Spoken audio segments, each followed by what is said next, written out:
Jadi selain memanipulasi HTML, kita juga bisa menambahkan HTML, teman-teman. Jadi simpelnya kita bisa menambahkan tag HTML lewat JavaScript. Jadi saya hapus semua kayak gini, saya kembalikan lagi ke awal seperti ini.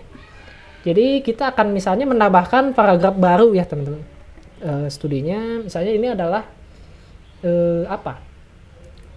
kita buat div dulu, kita bungkus div ya. Jadi div dia punya ID, misalnya ID-nya adalah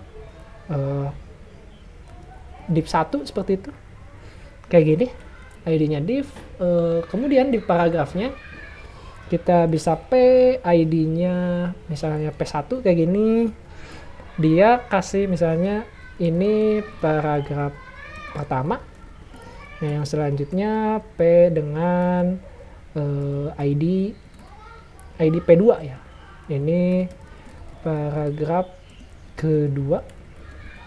Nah, studi kasusnya itu kita ingin menambahkan paragraf ketiga, teman-teman. Nah, jadi cara penggunaannya, kita ambil dulu si P-nya. Kita buat elemen baru dulu. Sini kita pindah, kita buat elemen, kita simpan variabel misalnya apa? P itu P sama dengan dokumen. Nah, ini bukan get element lagi, tapi created element. Create elemen seperti ini. Misalnya mau nge-create apa? Kita bisa P paragraf, atau teman-teman misalnya H3 bisa. P seperti ini, kita ngebuat paragraf. Kemudian, nah ini ada yang disebut dengan si poinnya, teman-teman. Jadi misalnya kita kasih nama P baru gitu. Jangan lupa B-nya besar karena dia harus camel case. P baru sama dengan dokumen, teman-teman. Dokumen dot misalnya apa? Created text node. Kita coba created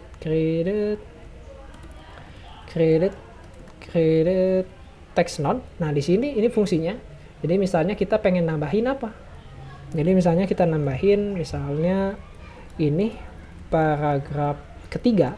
Nah, setelah ini baru kita menambahkan. Jadi ada yang disebut dengan append, teman-teman. Jadi ada append child, jadi dia menambahkan anak baru pada si tag P-nya. Misalnya append child-nya ke si P baru gitu. P baru kayak gini. Harusnya kayak gini. Oh, bukan ya, teman-teman. Jadi kita menambahkannya ke dalam paragraf. Kayak gini, P baru. Jadi P dot dah kayak gini, append child gitu. Nah, barulah kita panggil si ininya, si elemennya. Kita kan udah buat, ini kan kita udah buat si paragrafnya. Nah, tinggal kita simpan, mau disimpan di mana paragrafnya, kita akan simpan di dalam div ini. Gitu. Jadi simpelnya kita membuat par, misalnya div 1 yang tadi ya. Div 1 sama dengan dokumen.getElementById. ID-nya tadi adalah div 1 seperti ini, kemudian dot element dot append child, teman-teman. Append child kita masukin yang P-nya seperti ini, masukin yang variabel V. Ini paragrafnya seperti ini. Kita coba save, kita reload di sini. Nah, ini muncul ya, teman-teman, paragraf ketiga seperti ini. Kita save. Nah, ini dia.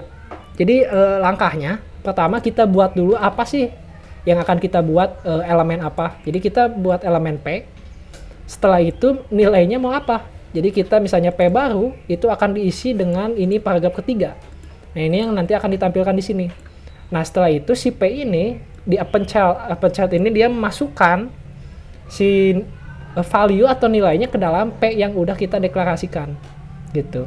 Nah, setelah itu, setelah kita udah dapet P yang barunya, baru kita panggil atau kita masukkan ke dalam div yang sini. Div ini, dan kita div 1, kita ambil ID-nya, baru append child masukkan lagi ke dalam, masukkan lagi P ke dalam si div ini, seperti itu. Itu dia penggunaan dari append child, teman-teman.